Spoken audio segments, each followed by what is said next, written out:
Soy Luis López Cózar, soy el presidente del Club EOI y muy rápidamente enmarcar el concepto de esta jornada, ¿no?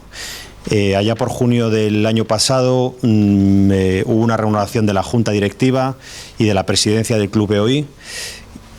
A partir de ese momento nos propusimos hacer un plan de acción que al final redundase en pues el objetivo que pretende cualquier asociación, y en este caso el Club EOI, ¿no?, que es mejorar el número de alumnos que tiene la escuela, ¿no? Entonces, a partir de ahí, como digo, nos propusimos una agenda muy rápida para definir un plan de acción, y en ese plan de acción definimos una línea de 40 líneas que tiene el plan de acción, que la llamamos Nuestros Maestros. En esta línea lo que queríamos es llamar la atención de antiguos alumnos, y soy claro, antiguos alumnos sobre todo senior, porque luego hay un montón de paquetes de medida que están enfocadas a antiguos alumnos que son más juniors, por ejemplo el torneo de pádel, ¿no?, por decir cualquier cosa que puede ser un ejemplo válido, ¿no? Queríamos buscar algo que fuese incentivador y que fuera motivador para gente más mayor, y siempre desde el prisma de la mejora continua, desde el punto de vista de la formación continuada que debe dar la Escuela de Organización Industrial, y por lo tanto que el club tiene que intentar representar y reproducir. Empezamos este primer ciclo de Nuestros Maestros con don Antonio Garrigues Walker, allá por enero, precisamente el día anterior a la toma de posesión de Donald Trump, y nos vino a hablar, nosotros creemos que es un gran conocedor y un experto de la economía americana, de la política americana, de economía en general, pero en particular de los Estados Unidos, y nadie mejor que él para expresarnos y explicarnos lo que suponía pues un presidente como Donald Trump. Obviamente queremos, en este concepto ciclo de Nuestros Maestros, queremos cambiar las temáticas para intentar llegar cuantos más alumnos mejor, ¿no?, antiguos alumnos. Y entonces le hemos querido dar un giro y traer a alguien muy representativo del sector eléctrico. Como yo le comentaba hace un momento a Eduardo Montes, que hoy nos acompaña, os soy muy honesto. Como dice la palabra Nuestros Maestros, la idea no es traer un experto en el sector eléctrico, sino traer una persona muy destacada, con una trayectoria profesional muy destacada y con una experiencia muy dilatada en el mundo empresarial, económico, tecnológico, el que sea, en este caso el empresarial. Muy brevemente digo, puedo decir muchas cosas de Eduardo Montes, yo creo que todos le conocéis, pero así por repasar el currículum rápidamente: ingeniero industrial por la Politécnica de Madrid, máster en alta dirección por IES, ha sido presidente, vicepresidente y consejero delegado de Siemens en España, así como presidente de la región sureste de la compañía en Europa, vicepresidente y miembro del comité de dirección de Siemens y responsable mundial de la división de telecomunicaciones. Además de esto, presidente ejecutivo de Ferroatlántica en su día, compañía del grupo Villarmir, dedicada a la producción de ferroalicianos y silicio metal, y también director general y miembro del comité de la dirección de Alcatel, presidente y consejero delegado de GEC Alstom Transporte y miembro del consejo de la Fundación Bertelsmann, además de presidente del Club de Excelencia y Sostenibilidad, miembro del consejo de Mecalux, etcétera, etcétera, ¿no? Bueno, hay quien dice por ahí, lo oíamos el año pasado, allá por verano, que probablemente sea el mejor currículum que se puede tener hoy en día en este país, ¿no? Es una trayectoria claramente particular y muy, muy especial, ¿no? Entonces, por ese motivo, tenemos hoy, y os pediría de antemano un fuerte aplauso a Eduardo Montes.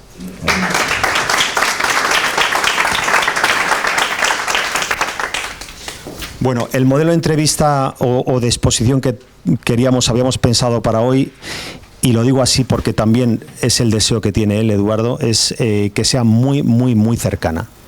De verdad que el enfoque no es tanto una charla magistral y los demás a escuchar, sino que, bueno, yo humildemente le voy a hacer 2 o 3 preguntas, pero por aquello de encaminar el foro de debate, y os pido por favor que os sintáis con confianza, Eduardo, ¿no?, para interrumpir y comentar cualquier cosa, ¿no?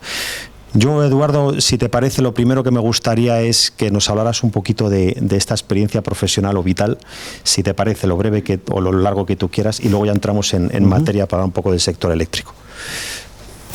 Bueno, La verdad es que es un aspecto que cuando se llega a un determinado momento ya en la vida profesional gusta hablar, ¿no? Yo hice ingeniería industrial, comentaba antes que con un expediente que no es el mejor que ha habido en la escuela, expedientes mejores. Lo que sí es verdad es que empecé muy pronto a trabajar. Acabé la carrera a los 20 años y a partir de ahí pues he estado trabajando toda mi vida, ¿no? Y he tenido un par de características que yo creo que me han llevado a hacer una carrera curiosa. Hay gente que dice que es el mejor currículum y tal, pues seguramente ahora en la escuela me dan un premio por eso, ¿no? Pero yo creo que no es un problema de mejor o peor. Es una carrera curiosa que se ha caracterizado por tres cosas, ¿no? Primero, por asumir muchísimos riesgos y tener muchísima suerte, porque me salieron bien, podían haber sido un desastre. Segundo, trabajar una barbaridad. Y tercero, yo creo que ha sido también muy importante el pensar que el trabajo más noble que se le puede encomendar a una persona es la dirección de empresa, la dirección de seres humanos. A esto he dedicado mi vida y, como decía, con mucha suerte. Yo empecé muy joven, de becario en Siemens. Y empecé muy joven porque me casé muy joven. Mi mujer es ingeniero industrial, profesora en su momento de esta escuela, precisamente. En aquel momento era la única, estaba Elena Salgado, que estaba acabando, y mi mujer, que estaba empezando. Ella trabajaba, ganaba mucho más dinero que yo, y entonces yo decidí que tenía que hacer lo que fuera tú. Entonces entré de becario en Siemens, y cuando ella era directora general del Banco de Crédito Exterior, pues yo era un ingeniero en Siemens, que no podía más, porque yo trabajaba, y siempre ganaba mucho más que yo. Bueno, también puedo decir que he estado muy orgulloso de eso, ¿eh? El día que mi mujer me dijo que dejaba de trabajar, hace no mucho tiempo, fue el mayor disgusto de mi vida, ¿eh? Pero, ¿qué vamos a hacer ahora, tú? Sí. Bueno, una anécdota curiosa es que después de llevar 6 años en Siemens, otra característica mía es que he sido bastante heterodoxo y muy ambicioso, que ahora se ve muy mal. En su momento ser ambicioso, pues es bueno, cuando eres joven y tal, ¿no? Era tremendamente ambicioso. Y después de 6 años fui a hablar con el director de recursos humanos de Siemens, ¿no? Le dije, oiga, ¿qué pinto yo aquí? No, una carrera estupenda. Dice, sí, estupenda, tanto es así que me voy. Pero dice, ¿a usted sin más? Sí, ustedes han incumplido, me dijeron que iba a tener gente debajo y tal. Dice, mire, precisamente ahora le íbamos a proponer una persona para que trabajara con usted. Dice, tiene un currículum estupendo, es joven, súper motivada y tal. Dice, tiene un pequeño problema y es que es mujer. Dije, no, a mí me encanta, o sea, es el único problema que yo no tengo, al contrario. Dice, bueno, entonces tenga el currículum. Y el currículum era el nombre de Rita González. Digo, lo siento mucho, pero ahora sí que me tengo que ir. Y eso, pues porque es mi mujer. Y yo no podría trabajar con mi mujer continuamente. Total, que al final ella decidió no entrar. Hizo muy bien, hizo una carrera mucho mejor. Y yo sí decidí irme. Y me encontré en la calle, sin trabajo, con 2 hijos, que tuvimos muy jóvenes, y buscando qué hacer, ¿no? Y entonces encontré un anuncio en un periódico que estaba en inglés, mi inglés entonces era... Y me fui a una oficina siniestra en Gran Vía a ver de qué se trataba aquello. Y era una empresa de alta tecnología, lo cual me apetecía. Yo soy muy ingeniero, he sido y soy muy ingeniero, y firmé. Y la verdad es que firmé sin mirar mucho, ¿no? Porque claro, yo decía, ¿cómo vuelvo yo a casa? Le digo a Rita que me he ido del trabajo, que no tengo trabajo, que tenemos 2 hijos, ¿qué hacemos? Entonces firmé. Entonces, cuando iba en el taxi de vuelta a casa, me dio por leer el contrato. Tendré que decirle a dónde nos vamos. Yo había entendido que era Inglaterra, ¿eh? Y entonces leo en uno de los párrafos, lugar de trabajo, Melbourne. Digo, Dios, esto es Australia. Total, que llegué a casa, digo, Rita, he encontrado trabajo. Pero es fuera de España. Y dice, bueno, eso no pasa nada, ¿no? Yo dejo lo mío y lo vuelvo y no sé qué tal. ¿Dónde es? Digo, en Australia. Dios. Pero no era Australia. Melbourne es una aldea maravillosa al lado de Cambridge, donde pasamos los 6 años seguramente mejor de nuestra vida, ¿eh? Un ambiente tecnológico maravilloso. Volví a España, dejé la empresa y me convertí en empresario, es decir, vendimos lo que teníamos y montamos una empresa como aquella, parecida a aquella, con un par de socios. Nos fue bien, hicimos un proyecto para Alcatel, a Miguel Canalejo, que era el presidente, le gustó, le hizo gracia, y cuando acabó el proyecto me quiso contratar. Digo, no, tú te equivocas. Yo tengo detrás 12 personas que he metido yo. O sea que si me quieres, compra la empresa. Me compró la empresa, yo creo que es el único negocio bueno que he hecho en mi vida. Para mí entonces era mucho dinero, ahora no hubiera sido tanto, pero bueno. Y me hice director general de Alcatel. También, yo la carrera la he hecho muy joven, fui director general de Alcatel con 28 años, y muy poquito después, 6 años después, o 5 años después, con 31 tenía, me nombraron presidente de Alstom.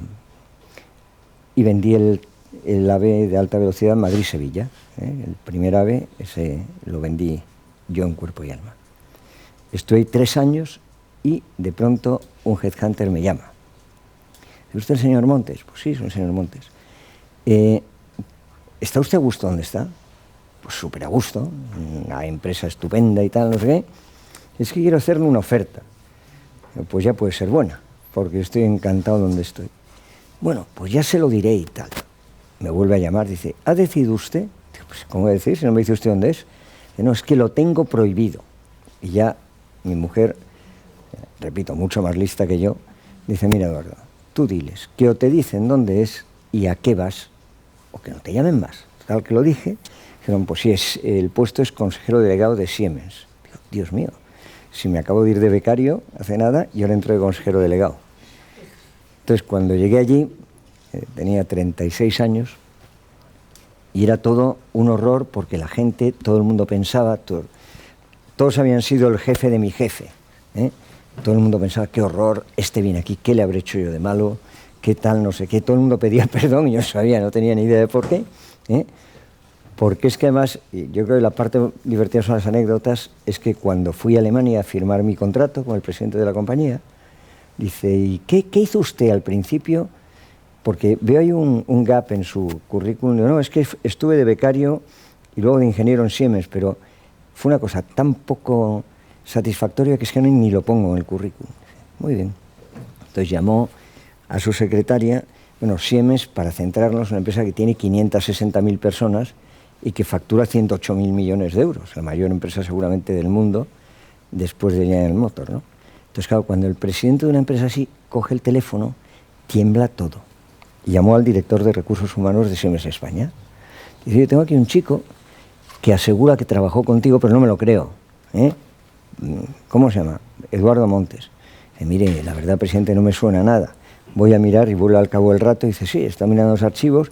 Sí, este fue un chico que llegó, nada, un becario y además que se fue de mala manera y tal. Vale, estupendo, tal. Dice, ¿qué pasa? Dice, no, nada, no se preocupe. Y volví a una fiesta organizada en el RIS, me presentaron como consejero delegado y luego presidente. La verdad es que fue una época dorada, porque era el momento maravilloso de la economía española. Y nos llevamos todo. El tren de alta velocidad Madrid-Barcelona, ese lo vendí yo ya desde Siemens, yo qué sé, los hospitales de Madrid, las turbinas, era impresionante, eran las telecomunicaciones, que llovían las cosas, ¿sí? ¿Pero de qué año hablamos? Yo no pintaba nada, en 2000, 90, pero todo salía. Y entonces, claro, Siemens pasó a ser de una empresa que vendía 700 millones de euros constantes y perdía 100 y pico, a, en el año 2005, vender 3.000 millones de euros, ser líder en los 5 ramas en las que trabajaba, la empresa con mejor reputación corporativa de España, y ganaba 600 millones. Y esa fue una época dorada.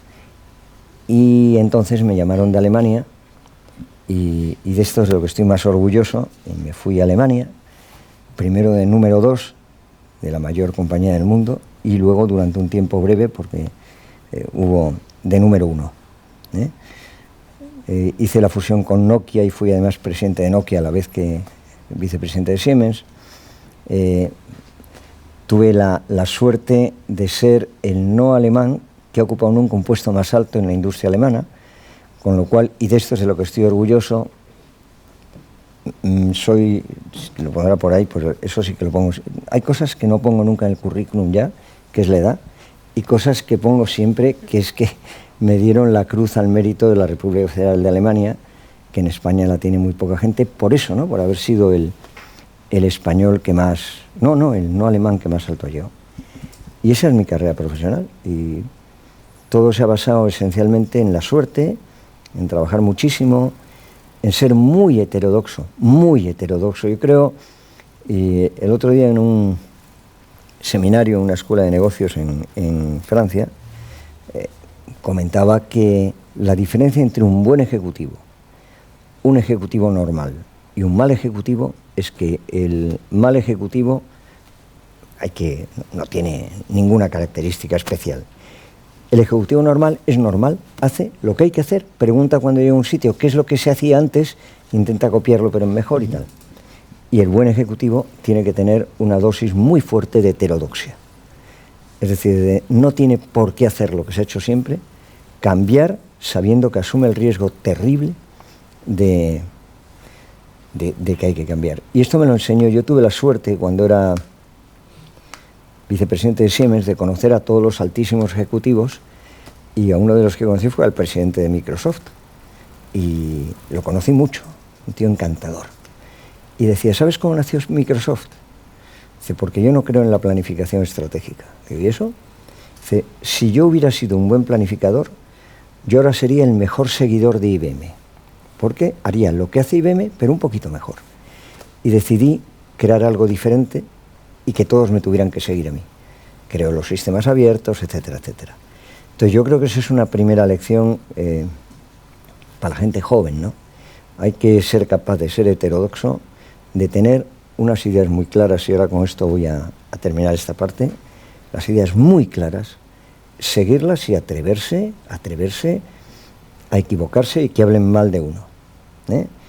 Yo soy un gestor, he sido un gestor, ahora la gente que está aquí y trabaja conmigo sabe que no, pero yo soy un gestor muy duro en su momento, pero sin embargo muy claro. O sea, por ejemplo, me ha tocado reestructuraciones monstruo y nunca jamás he tenido una huelga, nunca jamás. Entonces, yo creo que eso es un poco la forma. Y ya por último, hay algo que siempre me obsesionó.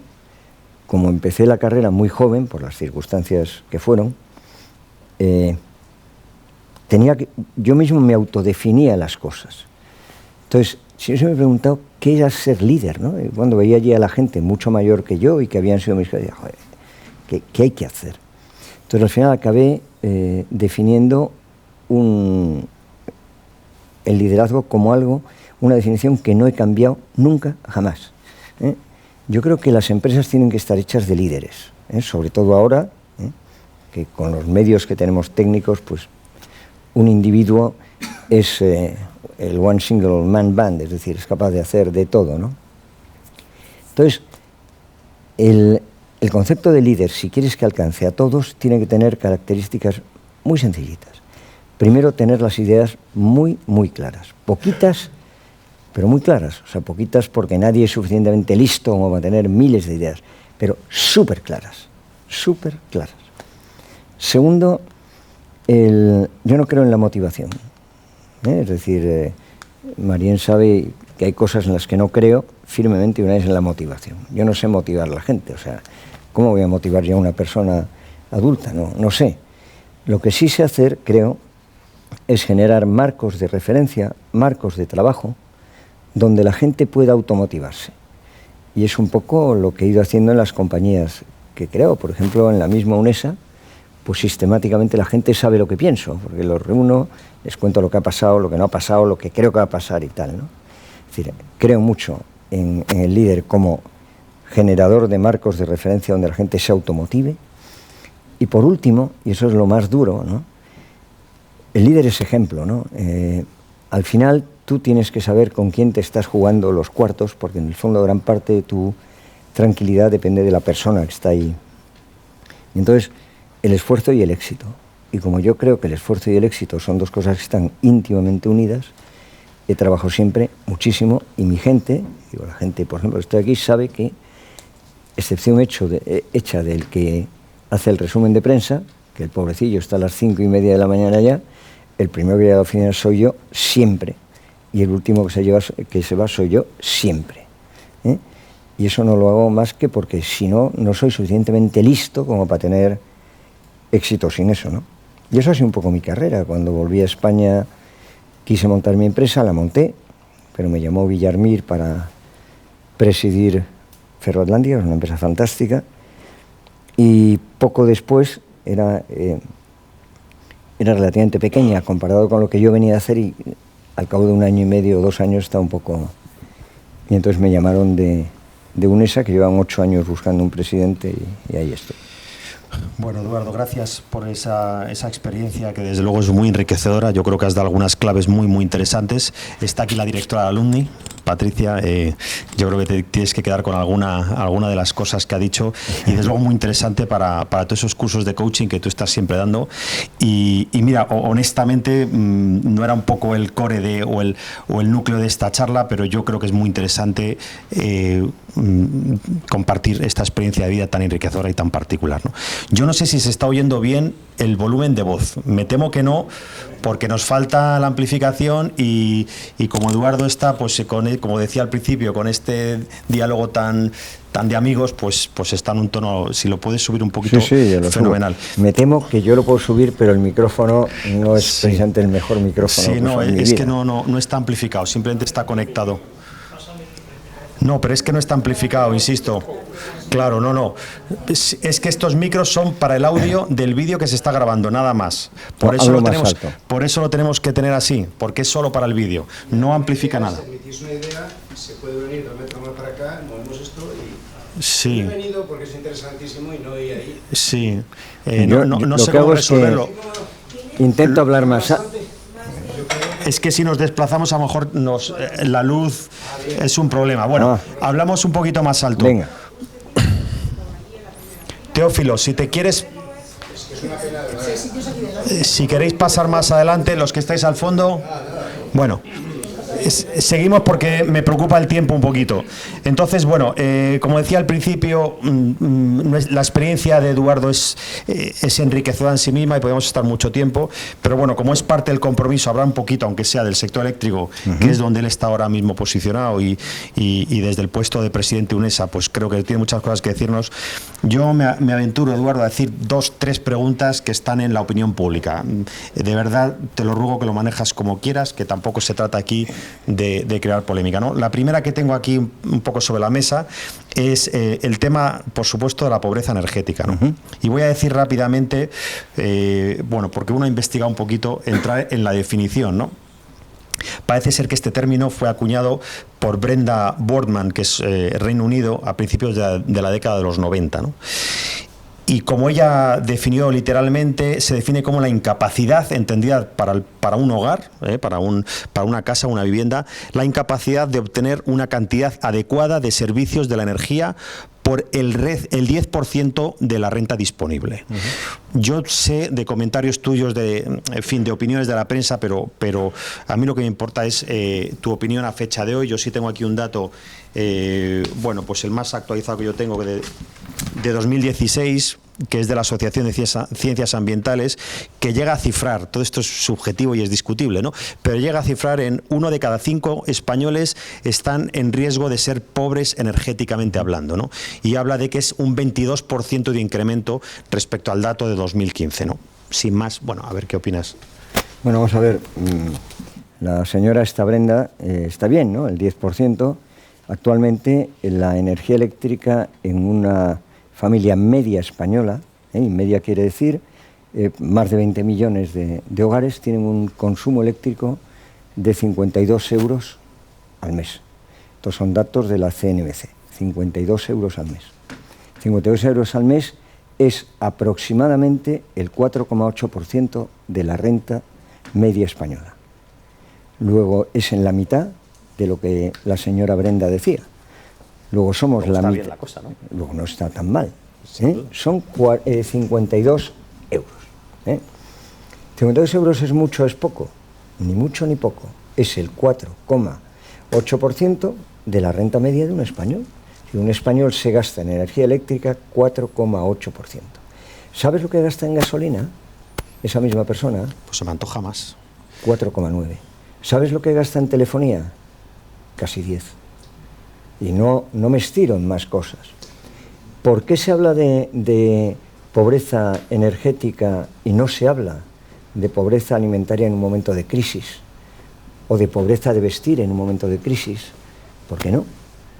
Es decir, son cosas que yo no llego a entender. Es verdad que en el momento de la crisis la renta media española, el PIB bajó, la renta per cápita bajó y eso nos ha afectado a todos.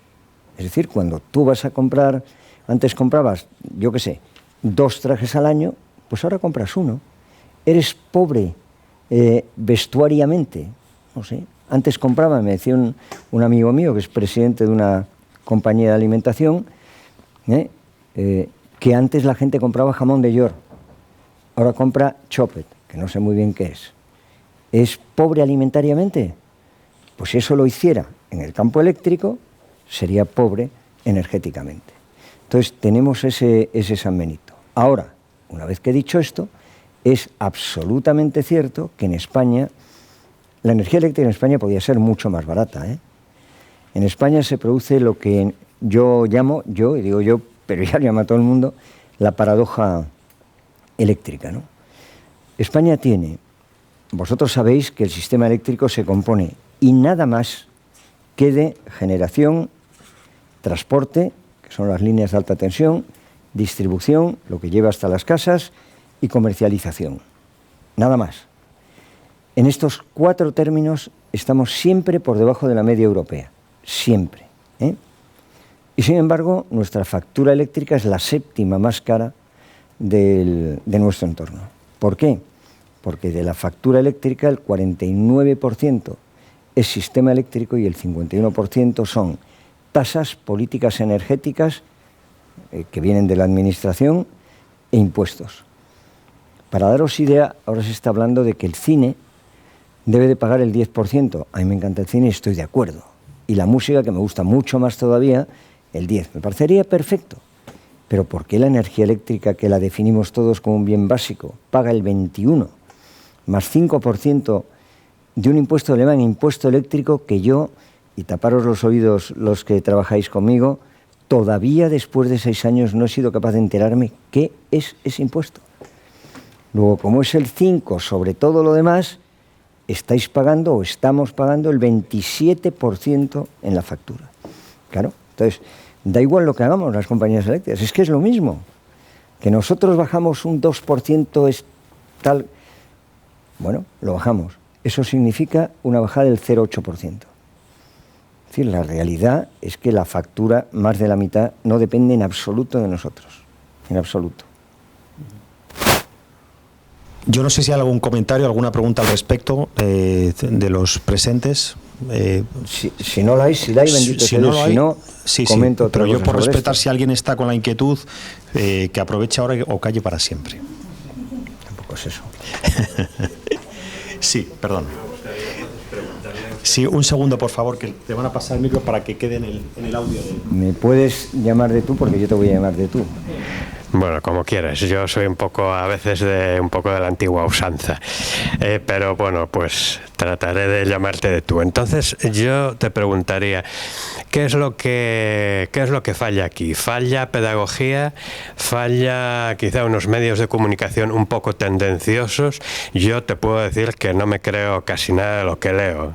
Digamos que quizá por mi formación científica estoy acostumbrado a dudar en principio de todo, ni creo en lógicas dicotómicas.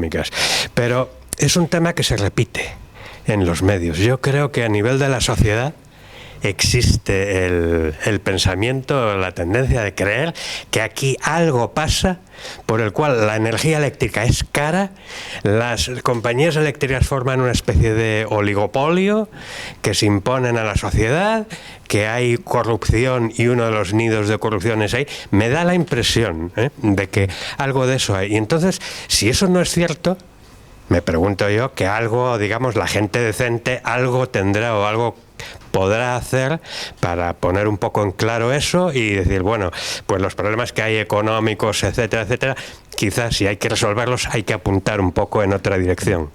Digo. Voy a empezar por el tercero de los puntos, ¿no? No se ha dado, que yo sepa, ni un solo caso de corrupción en una compañía eléctrica. Ni uno, ¿eh?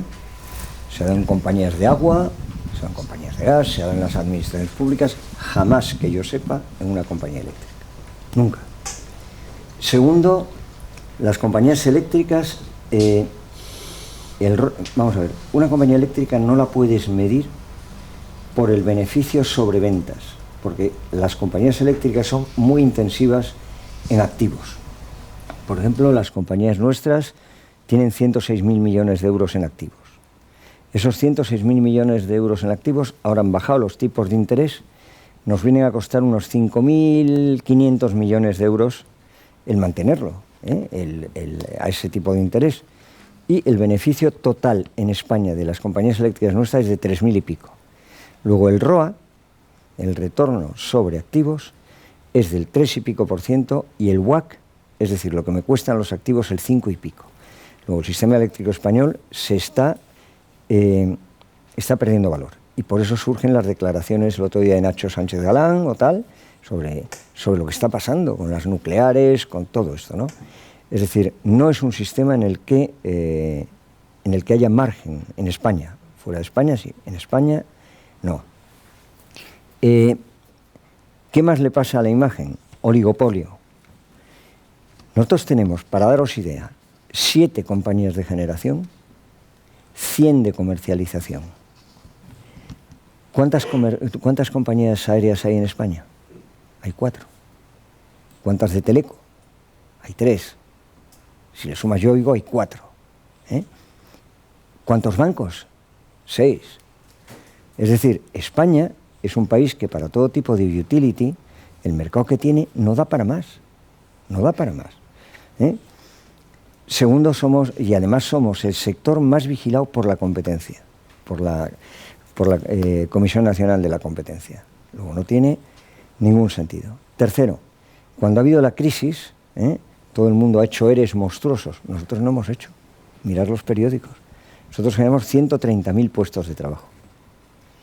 Nosotros invertimos al año 600 millones de euros en I+D+I. Mirar qué porcentaje de la inversión privada en I+D+I es este, ¿no? Es decir, nosotros hace algún tiempo editamos un folletito sobre lo que aporta el sector eléctrico a la sociedad española. La gente no se lo podía creer. La gente no se lo podía creer. Hablan de los sueldos. Pues el sueldo del presidente de una eléctrica o el mismo sueldo del presidente de una, a lo que sea, está al nivel mínimo de mercado. Es decir, es un problema de oferta y demanda. Oiga, es que usted debería de ganar menos. Sí, pero es que me pagan más. Yo he asistido hace muy poco a la Junta General de Accionistas de una eléctrica, de una de las 5 nuestras, que claro, con toda transparencia se da el salario del presidente tal, porque es obligatorio por ley, no es que... Y con el sueldo del presidente la gente decía que le parecía muy bien, nos ha multiplicado por 3 el precio de la acción, él gana y yo gano. Es decir, yo creo que la idea nefasta de que como la energía eléctrica es un bien básico, tiene que ser gratis, pues una barbaridad. Eso no se le pide a ningún otro sector. Y cuando hablamos de pobreza energética, ¿no? Somos el único sector que se nos obliga, porque no nos toca, y yo estoy totalmente en contra de que seamos nosotros, a que a los consumidores vulnerables, no digo que no haya que hacerlo, digo que no nos toca a nosotros, haya que pagarles un bono social. Oiga, ¿qué bono social paga los supermercados o las grandes superficies o las gasolineras a la gente vulnerable económicamente. Es decir, más no podemos hacer. El problema es que cuentes lo que cuentes, da exactamente igual. Porque las eléctricas es un mundo mandado por señoritos, cuando sin embargo es un bien básico para la pobre gente. Os voy a contar un detalle de demagogia para que os deis cuenta de... A mí, Jordi Évole, digo el nombre sin problema, me hizo una entrevista tremenda de 3 horas y tal, ¿no? Y uno de los ejemplos que ponía era una familia, pues en un barrio de alrededor de Madrid, pues no sé si era Leganés o Parla, el que fuera, era exactamente igual.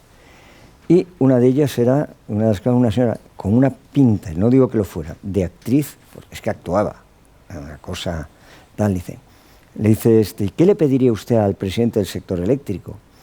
Dice, pues yo le pediría, por Dios, que nos dé energía eléctrica barata. Dice, fíjense mi problema, tengo una niña pequeña, en efecto, una niña pequeñita, en brazos y tal, y como no puedo pagar la energía eléctrica, tengo que calentarle el biberón en el microondas.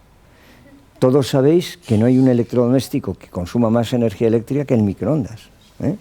Esto es un poco el tema. Es decir, es una demagogia que está ahí, y ya está, y no hemos sabido romperla, y no somos capaces de romperla. O sea, nuestra credibilidad es muy baja, y da igual que enseñemos números, da igual, tenemos muy poca credibilidad.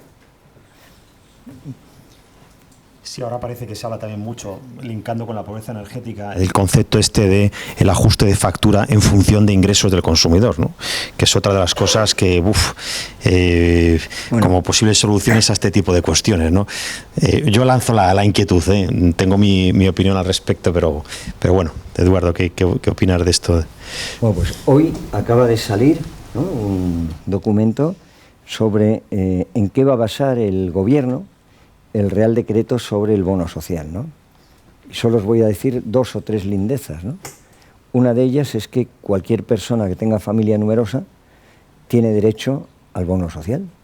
Yo no sé, el presidente de una compañía del IBEX que tenga 4 hijos, pues igual no es normal que tenga el bono social, ¿no? Igual sí, igual no. Otro es que aquellas personas, entre otras muchas, cito las anécdotas que más... Otra es que una persona sometida a violencia de género tiene derecho al bono social. Yo no puedo entender por qué las compañías eléctricas tienen que hacerse cargo de un problema social tremendo como es la violencia de género. Oiga, que lo arreglen las administraciones públicas. Pues claro, eso sí, luego bien se encargan de que las eléctricas paguemos todos los años más de 2.000 millones de euros de impuestos. ¿Dónde va ese dinero? Si al final el bono social lo pagamos nosotros en función de la renta, de los hijos que se tiene. O sea, nosotros tenemos que fomentar la natalidad, que hay que fomentarla, pero no sé si somos nosotros.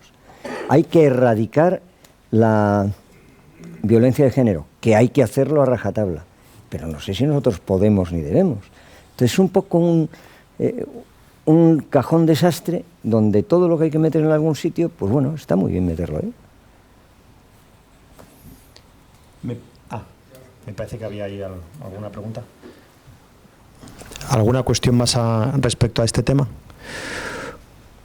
Bueno, sí. Perdona un momentito, si no te importa que... Es un poco... Que quizá por darte alguna pista sobre lo de la mala imagen, no sé, quizá el recoger tantos políticos... No lo sabía. No lo sabía porque es una pregunta normal, Una pregunta normal. Mira, vamos a ver, yo he tenido varias ofertas en mi vida para ser político. Lo único que consiguieron es que durante un tiempo muy breve fuera director del CEDETI, pues porque se lo pidieron al presidente en un momento de tal. No lo he sido porque me parece que no es para lo que yo sirvo. Ahora, no existe, o es muy raro que haya un político que sea tonto. Normalmente cuando tú llegas a una carrera en la cual llegas a ser ministro, eres una persona que vales. Yo he hablado con centenares de ministros. Rarísimo encontrar uno tonto. Igual que no encuentras un obispo tonto, o un teniente general tonto, o un presidente de una empresa tonto. ¿Por qué no? Porque no es normal. Entonces, lo que yo no entiendo es por qué cuando ha pasado tu periodo de incompatibilidades, que lo puedes ampliar, disminuir, el que sea, pero una vez que ha pasado, tú eres un hombre libre para ganarte la vida. Y yo creo que un político, depende del que sea, que nunca ha sido ejecutivo, en un consejo de administración tiene un puesto ideal. Yo es que no veo ese problema. Es decir, usted, como ha sido ministro, durante el resto de su vida tiene que vivir de la pensión de ministro, que dura 2 años, y a partir de ahí búsquese usted un buen portal para pedir, porque es que no puede hacer usted nada. Todo lo que haga se llamará puertas giratorias. Claro, yo por eso, entre otras cosas, nunca he querido ser político. Nunca. ¿Qué hago yo luego? Entonces, yo en eso... perdona, si tú coges el Consejo del Banco de Santander, hay políticos, por supuesto que los hay. Está Isabel Tocino, que es una señora espléndida como profesional. En el BBVA los hay en Telefónica. ¿Por qué? Pues porque un político es un hombre con una experiencia de trato, con una altura de miras por haber conocido cantidad de cosas, con un saber hacer. Ser político debe ser muy complicado, que yo no veo ningún problema en ello. Otra cosa es que digas: voy a coger un político en el periodo de incompatibilidad. Eso no. Pero una vez que ha cumplido la ley, es que no veo ningún problema. No veo ningún problema. Y ahora mismo en las eléctricas hay muchos menos que en la banca, pero me hubiera dado igual que hubiera habido más, ¿eh? O sea, no creas que eso es lo de menos. Pero vamos, es verdad que es un tema, otra vez, demagógicamente muy manido. Tienes razón. Bueno, yo no sé si a los asistentes les interesa la pregunta. A mí, desde luego, sí.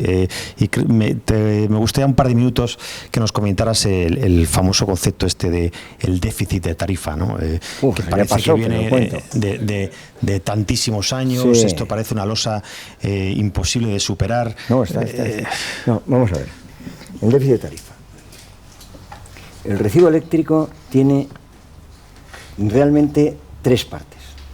Una parte es aquella que actúa en mercado libre, que es la generación. La generación, la energía eléctrica es un bien que se compra, se vende, se negocia, se subasta, se hace lo que sea, es como cualquier otro. Y luego hay una serie de partes del sistema que son reguladas. Por ejemplo, el transporte, las redes. Las redes, el ministerio o la administración marca una compensación a la red. Usted me va a mantener la red, la va a tener operativa, la va a no sé qué, y yo por eso le pago al año 500 millones de euros. Son temas regulados. Y luego está todos aquellos achiperris que se meten en el recibo eléctrico, como son: yo no tengo, primero, nada contra las energías renovables hoy por hoy. Yo he sido fundador de Isofotón, para dar una idea, y su segundo accionista.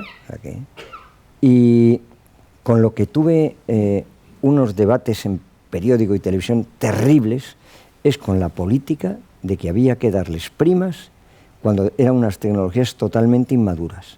Solamente para daros una idea, en el año 2007-2008, el megavatio hora, que es la unidad de energía eléctrica en el pool, en el mercado, costaba unos 45 euros. La energía solar fotovoltaica, 480 euros. Y eso se lo llevaba un señor trayendo paneles de China, que trajeron, por cierto, 12.000 millones de euros de China, y se quebró la industria española, como Isofotón, por cierto, T-Solar, etcétera, etcétera. Todas esas primas sumaban 12.000 millones al año. Iban al recibo.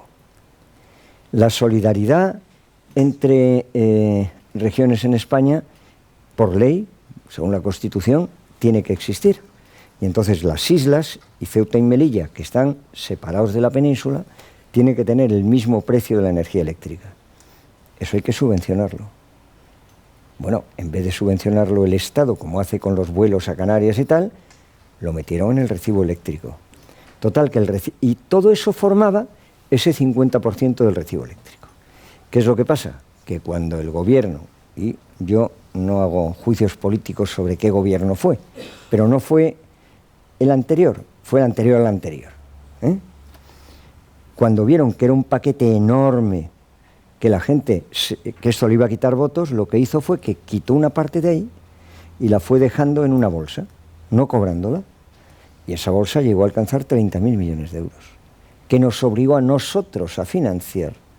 Y según la nueva ley que ha quitado el déficit de tarifa, lo hemos pagado estos señores.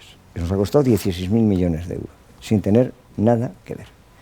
Es decir, ese es el déficit de tarifa. El déficit de tarifa no viene de la parte eléctrica, viene de la parte regulada, y fue una decisión de la Administración española en el año 2007, 2006, 2007, de meterlo en una bolsa para que el consumidor no lo notara y le siguieran votando.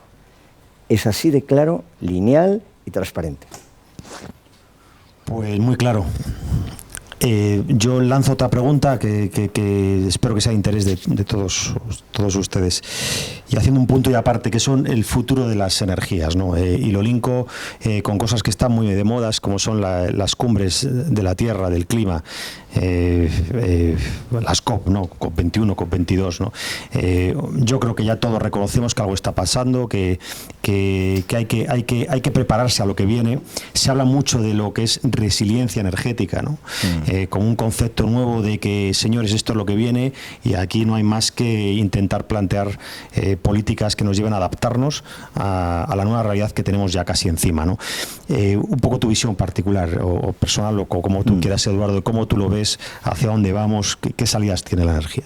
Bueno, primero quiero decir que yo soy un convencido, pero los hay mucho más convencidos que yo, ¿eh? O sea, yo no soy un forofo de que está habiendo un cambio climático. No lo soy. Y digo que no lo soy porque, como es una cosa que continuamente me preguntan, he tenido la curiosidad de leerme, de empollarme todo aquello que se ha dicho sobre los cambios climáticos en los últimos decenas de miles de años, ¿vale? Estamos en un ciclo. Ha habido ciclos de glaciación, ha habido ciclos de calentamiento, que ha seguido un ciclo de glaciación. Es verdad que durante cada ciclo de estos han desaparecido especies, tal, pero es una ley de la Tierra. Es curioso porque si yo pregunto aquí, esto no es de mi cosecha, esto como siempre es Google, ¿no? Que es quien te cuenta todas estas cosas, ¿no? Yo una vez pregunté en Google algo así como ¿cuándo se crea el agujero de ozono? Porque es verdad que hay un agujero de ozono, que por cierto, no hace más que disminuir. Disminuye continuamente.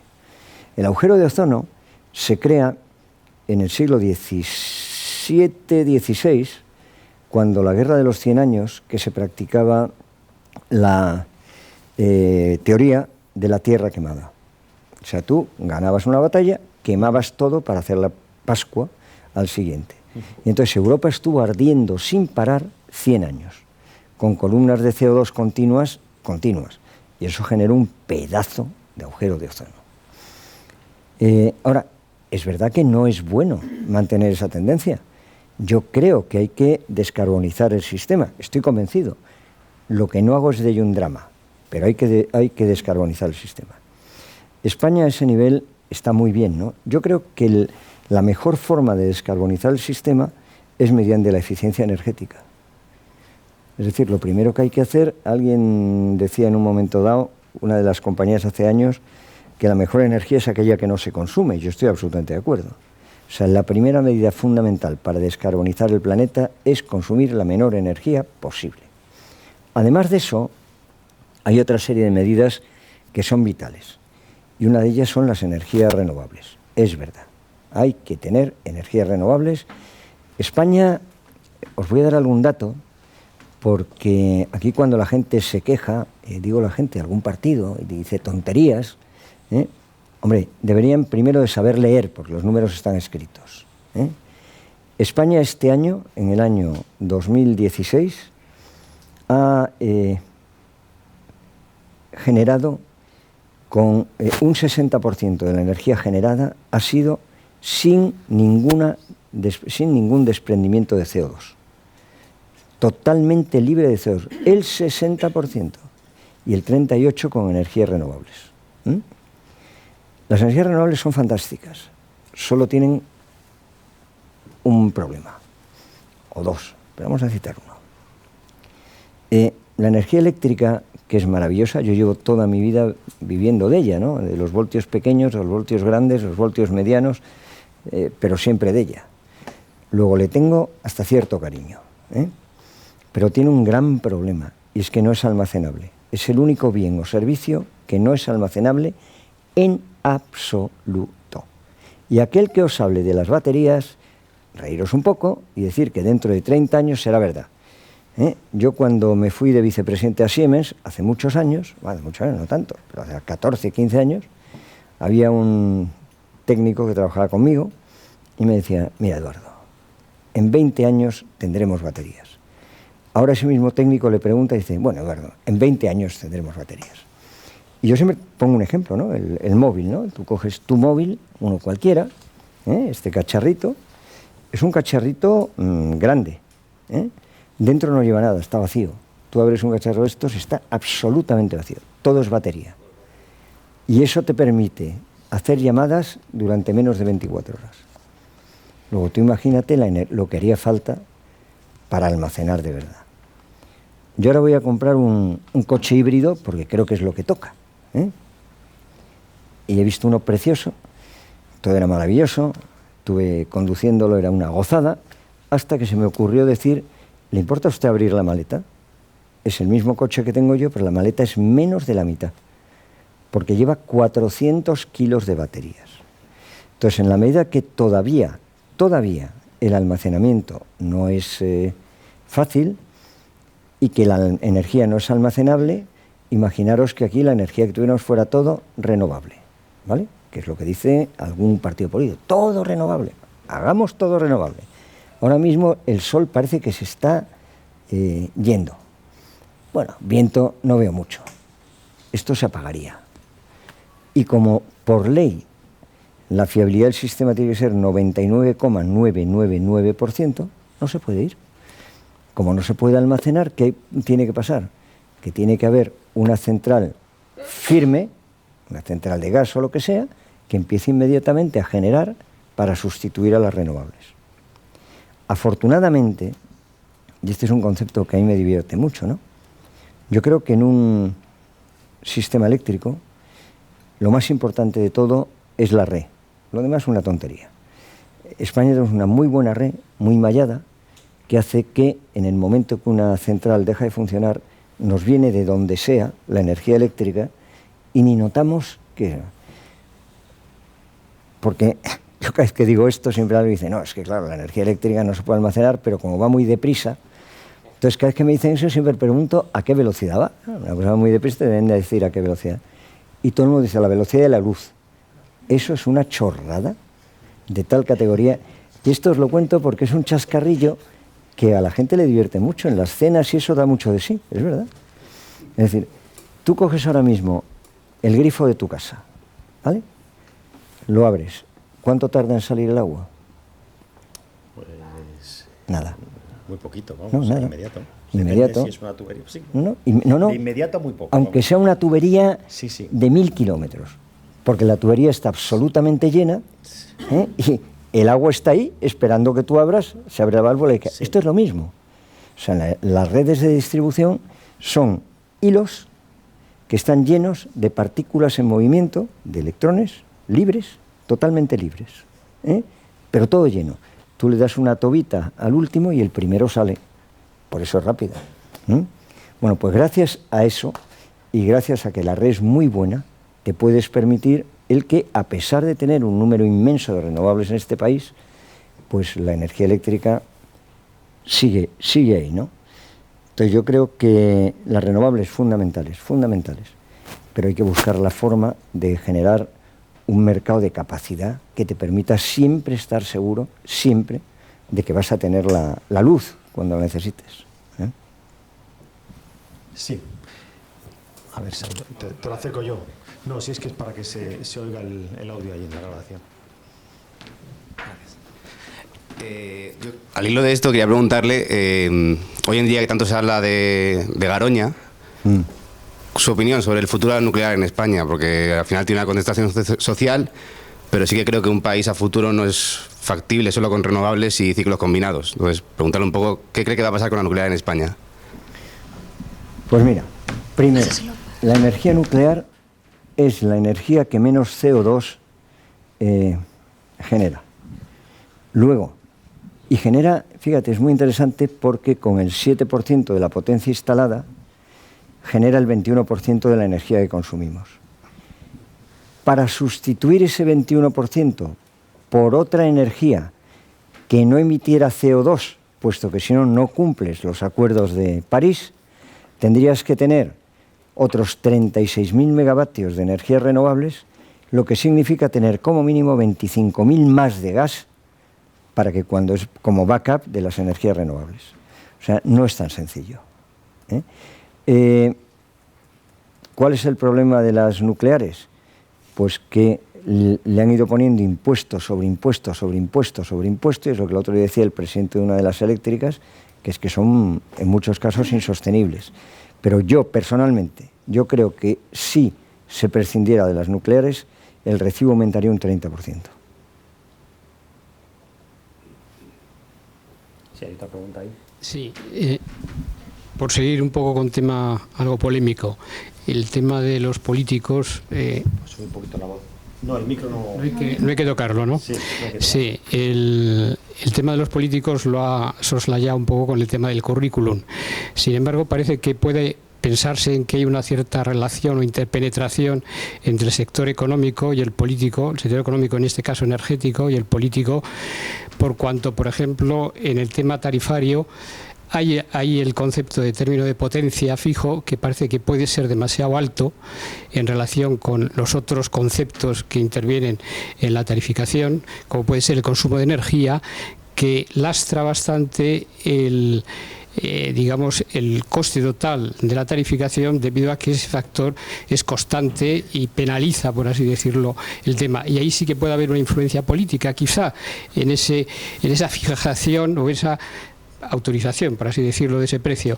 Y luego el otro tema que también quería plantear es el tema de del autoconsumo energético y del balance energético anual, que también, y lo del famoso impuesto al sol, que también está muy de moda.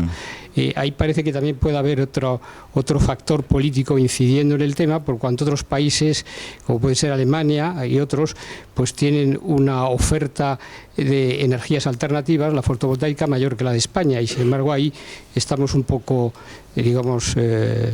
bloqueados, ¿no? Vamos a ver, primero, el tanto por ciento de energías renovables que tiene España es superior al que tiene Alemania, y Alemania es mi país de adopción, o sea, eso lo conozco un poco, ¿no? Fotovoltaica. En todo estamos, hay que verlo siempre a nivel de porcentaje sobre el consumo total. Lo que no puedes ver es en términos absolutos, claro. Es igual que dices, el PIB alemán es 4 del español, sí, pero mira el per cápita, ya no hay tanta diferencia. De todas maneras, eso no tiene nada que ver con que políticos estén en los consejos de administración. Es decir, el consejo de administración de una compañía está formado por profesionales, vengan de donde vengan. Son decisiones que se toman en la administración cuando los políticos están en el ejercicio de su función. Yo con el término de potencia estoy absolutamente de acuerdo, más que absolutamente de acuerdo. Y os voy a poner una pregunta. Hay dos sistemas que se parecen enormemente, que es las telecomunicaciones y el energético. Las dos tienen generación, tienen transporte, tienen distribución, tienen todo, es todo igual. ¿Quién de aquí paga el consumo de teléfono? Nadie. ¿Tenéis todos tarifa plana? ¿No tenéis todos tarifa plana?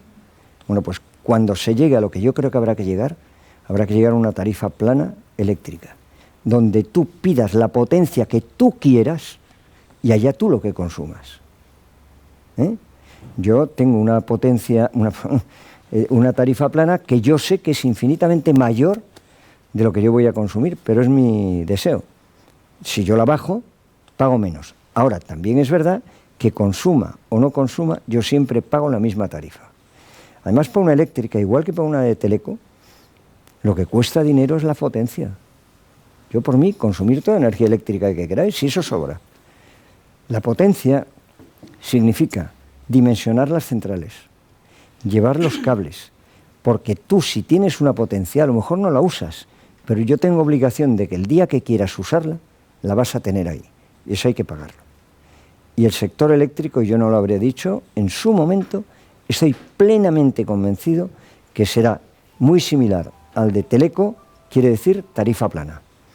¿Usted cuánto quiere? Yo quiero una potencia de 10 megavatios. Muy bien, pues téngala. ¿Qué le cuesta tanto? Si usted consume más o menos, allá usted. ¿Y lo del balance energético anual? El balance.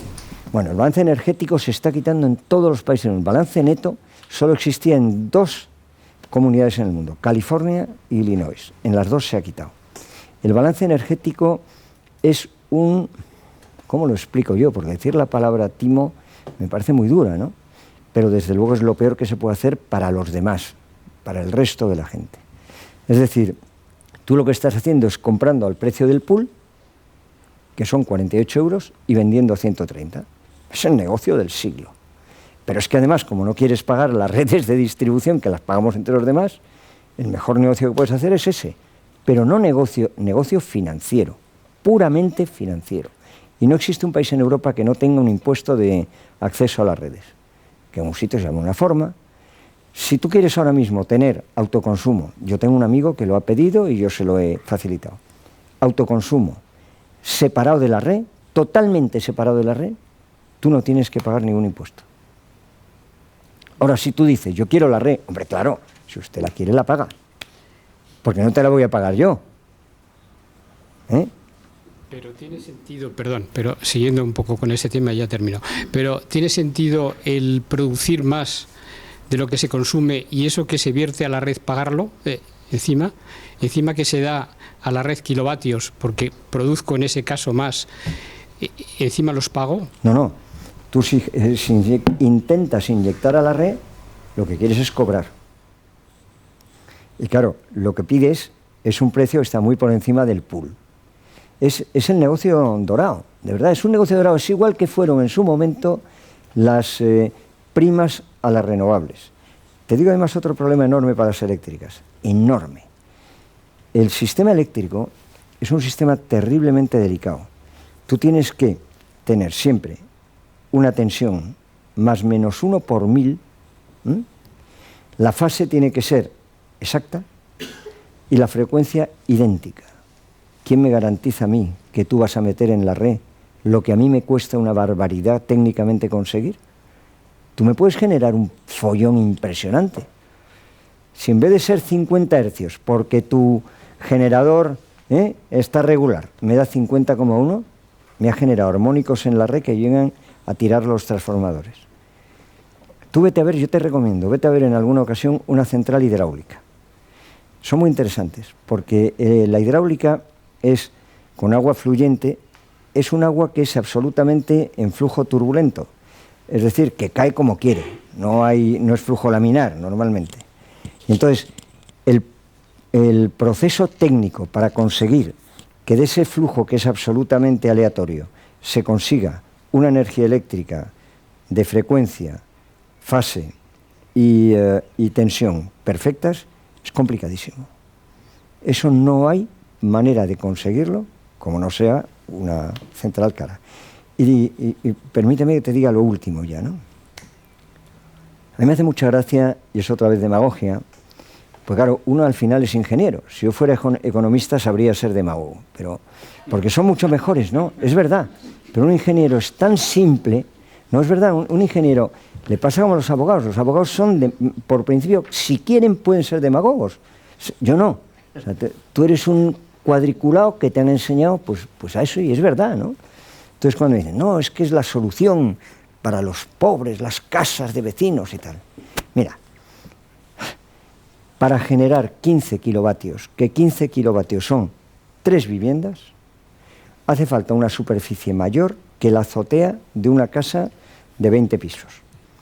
¿Quién está aprovechándose del autoconsumo sin ir a la red?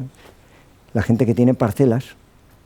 O sea, tú te pasas mismo por La Moraleja, vas por allí, ves parcelas de 1000 metros, no hay una que no tenga autoconsumo. Vete a Parla a ver cuánta gente puede poner autoconsumo. Es carísimo. Entonces, hay que tener mucho cuidado con la demagogia, porque es que luego viene un ingeniero que es tonto, pero te lo tira abajo con un papel y un lápiz. Yo sé lo que vale el kilovatio hora de fotovoltaico, yo sé la superficie que hace falta para conseguir eso, todo eso lo sabemos, porque nos lo han enseñado en la escuela, no por otra cosa. Muy bien. Voy a tener que cortar porque es que estamos muy tarde y yo quiero ser muy serio. A ver, os voy a decir una cosa a todos los asistentes antes. Ahora te paso el micro. Es para que se oiga. Porque, a ver, yo tengo un compromiso con Eduardo y para mí es lo primero y lo quiero mantener, ¿eh? O sea, yo he hablado unas horas, que terminamos a 7:30 y luego hay un guiño a los que son antiguos alumnos, como no puede ser de otra forma. Soy el presidente del club y lo tenéis que entender. Los que son socios, los que son antiguos alumnos, van a poder estar otro ratito más con Eduardo en un vino español que vamos a hacer luego. Los demás pues se tienen que chinchar, porque yo lo que quiero es que se hagan socios. Esto se entiende, ¿no? Son 50 euros al año, señores, bueno. Al año. He dicho al año, ¿no? Claro. No. 50, exacto, por eso he cogido el micro, porque luego que me entra la risa, 50 euros al año. Entonces, con eso, bueno, otro ratito con nuestro maestro. Como ella lleva un ratito, ¿os parece que le deje la pregunta? Y los demás luego hacemos... Eduardo, ¿te parece? Es que quiero ser muy escrupuloso con el horario.